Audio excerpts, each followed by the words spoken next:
अस्सलामुअलैकुम, बोल न्यूज में खुश आमदेद। मैं हूँ शाइस्ता शहजाद। मैं हूँ मोहम्मद कामरान और मैं हूँ महविश निसार। हेडलाइंस आपने मुलाहिजा की, बुलेटिन में बात होगी असेंबलियों की तहलील, कप्तान ने तारीख दे दी, इस्टेब्लिशमेंट की मदद मुस्तरद, एहतसाब किस किस का, हुकूमत ने बोल की मान ली, और फुटबॉल का दूसरा सेमीफाइनल। सबसे पहले बात करेंगे कप्तान की। चेयरमैन तहरीक इंसाफ इमरान खान ने अवाम से मुखातिब होकर कहा है कि प्रोपेगेंडा किया जा रहा है कि हम शायद इस्टेब्लिशमेंट की मदद चाहते हैं। असल में चाहते हैं कि इस्टेब्लिशमेंट न्यूट्रल हो जाए। दुनिया जानती है कि चोरों को जनरल रिटायर्ड बाजवा ने NRO 2 दिया। जनरल रिटायर्ड बाजवा ने मुल्क के साथ वो किया जो दुश्मन भी ना करे। इनके बाइस चोरों की स्लेट साफ हो गई है। सुलेमान शहबाज को फूल पहनाए गए, इसाक डार भी पाक हो गया। दूसरी तरफ एक ट्वीट पर हमारे लोगों पर बदतरीन तशद्दुद किया गया। पाकिस्तान की सबसे बड़ी पार्टी को कमजोर करने की कोशिश की गई। इंसानी हुकूक की खिलाफ वर्जियां जनरल बाजवा के दौर में की गई। जनरल बाजवा के दौर में अवाम और इदारों में फासले बढ़ गए। इमरान खान ने मजीद कहा कि इदारों को कहता हूं कि मुल्क की फिक्र है तो इंतखाबात की तरफ जाएं। शफाफ इलेक्शन ना हुआ तो इंतशार होगा।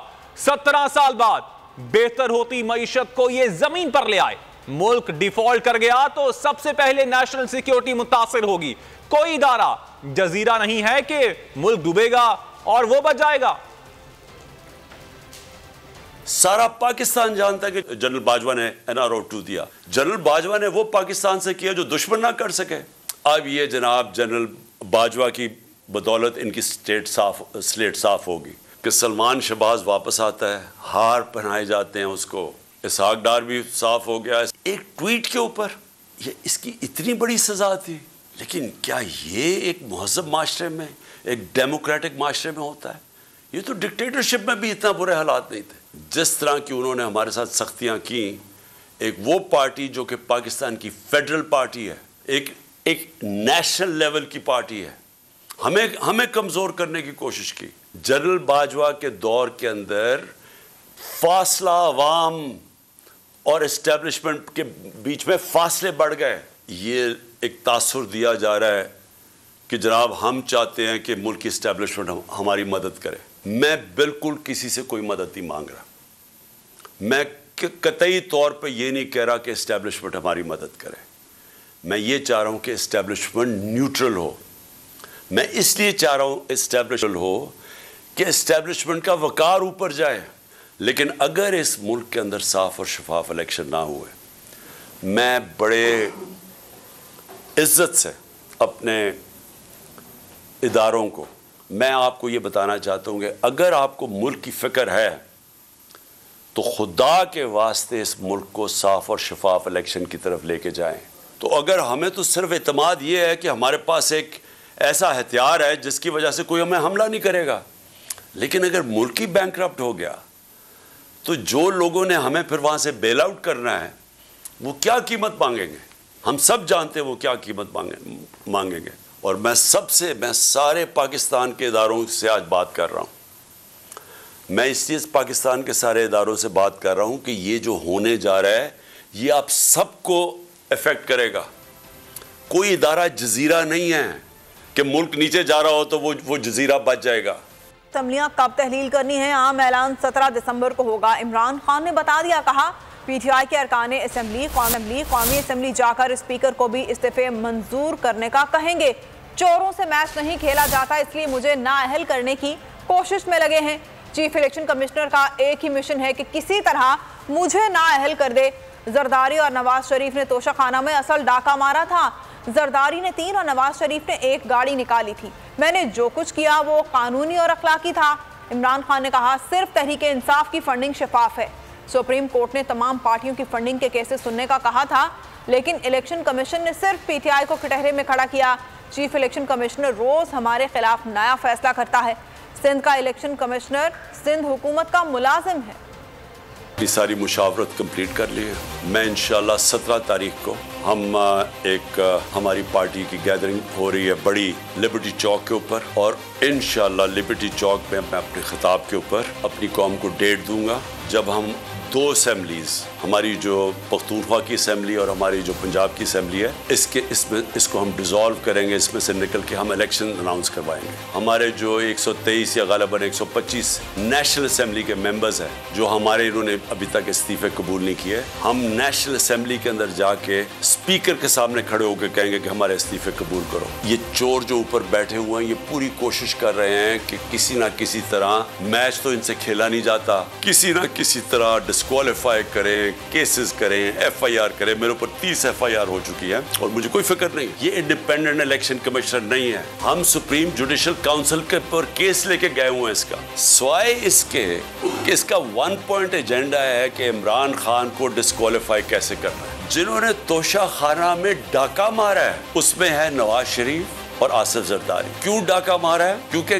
गाड़ी तोशा खाना से निकालना गैर कानूनी है। 3 महंगी गाड़ियां आसिफ जरदारी ने तोशा खाना से निकाली है और एक नवाज शरीफ ने निकाली। तोशा खाना का केस इसने पकड़ा हुआ है। जिस वक्त भी ये केस अदालत में जाएगा, इसके हाथ से निकलेगा।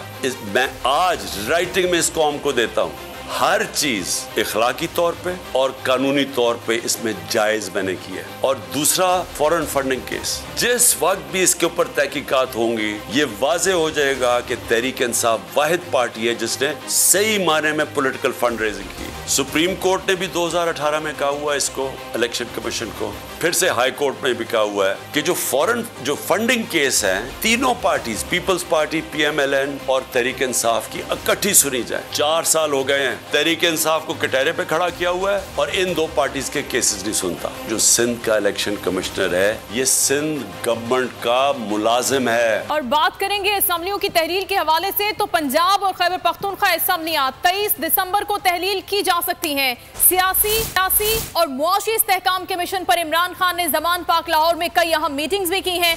असेंबलियां कब तहलील होंगी, अहम मामले पर बातचीत हुई है। मोनी सिलाही ने भी इमरान खान से मुलाकात की और असेंबलियां तहलील करने के फैसले की हिमायत की। असेंबलियां कब तहलील की जाएं? दोनों असेंबलियां बैक वक्त तहलील होंगी या पंजाब असेंबली को पहले तहलील किया जाएगा? जमान पार्क में बड़ी मुलाकातें, अहम इजलास। इमरान खान ने पार्टी की सीनियर क़यादत के साथ बैठक लगा ली। अहम इजलास में शाह महमूद कुरैशी, असद उमर और दीगर सीनियर रहनुमा मौजूद थे, जिसमें पंजाब और खैबर पख्तूनख्वा असेंबली तहलील करने पर बातचीत हुई। जराये के मुताबिक 23 दिसंबर को असेंबलियां तहलील की जा सकती हैं। इमरान खान ने काफ लीग के रहनुमा चौधरी मुनस इलाही से भी मुलाकात की, जिसमें असेंबलियों की तहलील और आइंदा के लाहे अमल पर बातचीत हुई। मुनस इलाही ने असेंबलियां तहलील करने के फैसले की हिमायत कर दी। इमरान खान ने डेरा गाजी खान और रहीम यार खान के अरकान कौमी और सूबाई असेंबली से भी मुलाकातें की। अरकान का कहना था कि कप्तान के एक इशारे पर हर बड़े सियासी इक़दाम के लिए तैयार हैं। तो बढ़के मारने वाली हुकूमत घुटनों पर आ गई। इत्तेहादी हुकूमत इमरान खान से मुज़ाकरात की भीख मांगने लगी। सदर ममलकत आरिफ अलवी इमरान खान से मिलने ज़मान पाक पहुंच गए। सदर ममलकत आरिफ अलवी से दो वज़रा अयाज सादिक और आज़म नज़ीर तारड़ ने मुलाकातें की थी, जिस पर सवाल उठ रहा है कि क्या सदर ममलकत हुकूमत की मुज़ाकरात की पेशकश करने गए हैं। अखलाक बाजवा इस वक्त ज़मान पाक लाहौर में ही मौजूद हैं। मज़ीद तफसीलात उनसे ले लेते हैं इस मुलाकात के हवाले से। अखलाक, क्या अपडेट्स हैं इस हवाले से? जी बिल्कुल, पाकिस्तान तहरीक इंसाफ के चेयरमैन इमरान खान ने आज इंतहाई मसरूफ तरीन जो है वो दिन गुजारा है और उनकी अहम तरीन मुलाकातें हुई हैं। 2 मुख्तलिफ इजलास हुए हैं, जबकि अब से कुछ देर कबल जो है वो सदर मुमलिकत डॉक्टर आरिफ अलवी भी जो है वो भी ज़मान पाक पहुंचे हैं और इस वक्त उनकी मुलाकात जो है पाकिस्तान तहरीक इंसाफ के चेयरमैन इमरान खान से जारी है।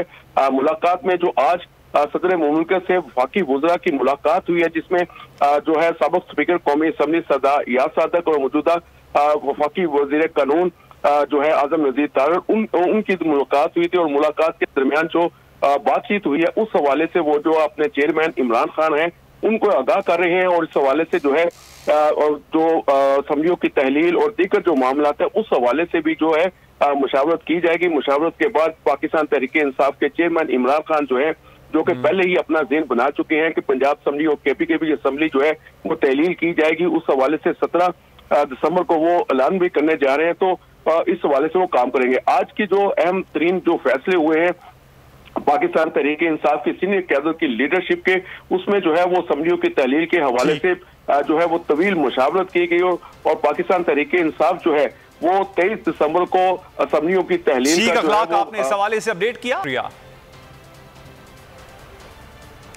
नैब कानून में कहीं नहीं लिखा कि आर्मी अफसरान का एहतसाब आर्मी एक्ट के तहत होगा। आर्मी एक्ट नैब के दायराकार को महदूद नहीं कर सकता। सुप्रीम कोर्ट में नैब तरामीम के खिलाफ इमरान खान की दरख्वास्त पर समाअत के दौरान जस्टिस मंसूर अली शाह के रिमार्क्स। उन्होंने सवाल उठाया कि अगर आर्मी ऑफिसर करप्शन कर रहा है तो 40 साल इंतजार करें कि रिटायर हो तो एहतसाब किया जाए। हुकूमत की मन मर्जी के खिलाफ इमरान खान अदालत में, नैब तरामीम के खिलाफ अपील पर सुप्रीम कोर्ट में समाअत। चीफ जस्टिस मंसूर अली शाह के अहम रिमार्क्स। चीफ जस्टिस ने कहा, नैब कानून में कहीं नहीं लिखा कि आर्मी अफसरान का एहतसाब आर्मी एक्ट के तहत होगा। आर्मी एक्ट नैब के दायराकार को महदूद नहीं कर सकता। जस्टिस मंसूर अली शाह ने इस्तफसार किया कि क्या किसी और मुल्क में अफवाज को एहतसाब से ये इस्तिस्ना हासिल है जो पाकिस्तान में है, जिस पर वकील ख्वाजा हारिस ने कहा, नैब आर्मी अफसरान का सिर्फ सर्विस के दौरान एहतसाब नहीं कर सकता। जस्टिस मंसूर अली शाह ने सवाल उठाया कि अगर आर्मी अफसर करप्शन कर रहा है तो क्या 40 साल इंतजार करें कि रिटायर्ड हो तो एहतसाब किया जाएगा। चीफ जस्टिस का मजीद कहना था कि वजीर आजम और वजीर आला को कौमी फैसलों पर एहतसाब से इस्तिस्ना हासिल है। सवाल यह है कि वजीर आजम और वजीर आला को हासिल इस्तिस्ना अफवाज को कैसे दिया जा सकता है। इस्तीफों पर रिमार्क्स में चीफ जस्टिस ने कहा, स्पीकर एक साथ तमाम इस्तीफे क्यों मंजूर नहीं करते। जिस रुकन को मसला होगा स्पीकर के फैसले पर एतराज कर देगा। मजीद समाअत 9 जनवरी तक मुलतवी कर दी गई। भारत हमसायों के घर में आग लगाएगा तो शोले उस तक भी पहुंचेंगे। वजीर ममलिकत बराए खारजा अमूर हिना रबानी खर ने खबरदार कर दिया। कहा, लाहौर वाकया भारत की तरफ से प्लान किया गया था और हुकूमत पाकिस्तान इस मामले को हर सतह पर उठाएगी। खित्ते में सबसे ज्यादा नुकसान दहशतगर्दी की वजह से पाकिस्तान को हुआ और भारत से बेहतर किसी मुल्क ने दहशतगर्दी से फायदा नहीं उठाया। भारत के खिलाफ डोजियर तैयार कर लिया है और इसे सलामती काउंसिल अरकान और यूएन सेक्रेटरी जनरल से भी शेयर किया जाएगा। Evidence of a terrorist attack which was planned, which was supported by India, which was to target innocent civilians in Pakistan, Lahore, Johor town. It reflects India's persistent hostility towards my country and the use of terrorist proxies to achieve nefarious objectives. And we believe objectives which are actually going to harm them also. Because when you try and burn a neighbor's house, the fire will come and burn you too. And there's one country which has been on the receiving end of the scourge of terrorism, it is Pakistan. Yet the other country which is the source of terrorism in Pakistan continues to play the drum of being the victim of terrorism. खबरों के सिलसिले को आगे बढ़ाते हैं। हुकूमत ने Washington में सरकारी इमारत बेचने का फैसला कर लिया है। बोल की खबर पर साद रफीक ने प्रोपेगेंडा किया लेकिन मरियम औरंगजेब ने तस्दीक कर दी। वजीर इत्तलात ने बताया, हुकूमत ने वॉशिंगटन में सरकारी इमारत बेचने का फैसला किया है। यही खबर बोल ने नशर की थी जिस पर साद रफीक ने इल्जामात लगाए। बोल ने बार बार राब्ता किया, साद रफीक ने अपना मौकिफ नहीं दिया। बोल अब भी अपनी खबर पर कायम है और हम मुंतजर हैं कि साद रफीक साहब आएं और अपना मौकिफ दें, हमारी खबर को गलत साबित करके दिखाएं। ये थी वो खबर जो बोल ने की थी नशर। बताया था कि हुकूमत अमेरिका में सरकारी इमारतें बेचने की तैयारी कर रही है। अवाम से लूटी गई दौलत से पेट नहीं भरा तो गैर मुल्की कर्जे उतारने के लिए इत्तेहादी हुकूमत ने बैरूने मुल्क कीमती कौमी असासे बेचने का फैसला कर लिया। बोल की हकीकी सहाफत साद रफीक साहब को बहुत बुरी लगी।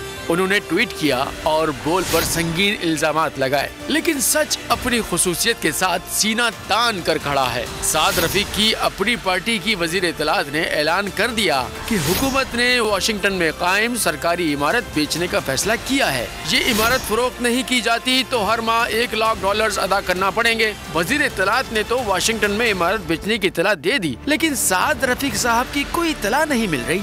बोल ने बार बार राब्ता किया लेकिन साद रफीक साहब ने अपना मौकिफ नहीं दिया। बोल अपनी खबर पर कायम है। साद रफीक साहब आए, बोल का प्लेटफॉर्म हर वक्त हाजिर है। बोल आपके जवाब का इंतजार कर रहा है। अपना मौकिफ कौम के सामने रखिए। अगर आपको ये वीडियो पसंद आई तो हमारे चैनल को सब्सक्राइब करें और बेल आइकन पर क्लिक करें।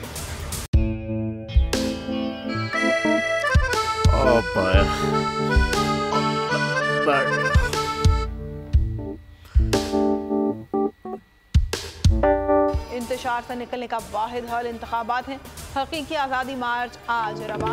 हम आईन के मुताबिक अगर आप उसको ये रिपोर्ट दे दें तो मैं आपको अपनी 4 सीटें दे दूंगा। मौलाना खान साहब वो जो रिपोर्ट हमें दे दे और वो जो नीली पीली चैनल है वो लगाए। जाओ शबाज। हम ऐसा टीवी देखते ही नहीं जिसका रिमोट हमारे हाथ में ना हो। और यहाँ पे कोई 2 नंबरी नहीं चलेगी। और हम कोई गुलाम है जो आप रिमोट मांगे हम दे दें? Absolutely not. यहाँ पे सिर्फ पाकिस्तान का नंबर 1 चैनल चलेगा, बोल, जो हकीकी सहाफत की जंग लड़ रहा है पाकिस्तान के लिए, कोई और नहीं, सिर्फ बोल खड़ा है। आप सब भी बोल देखें।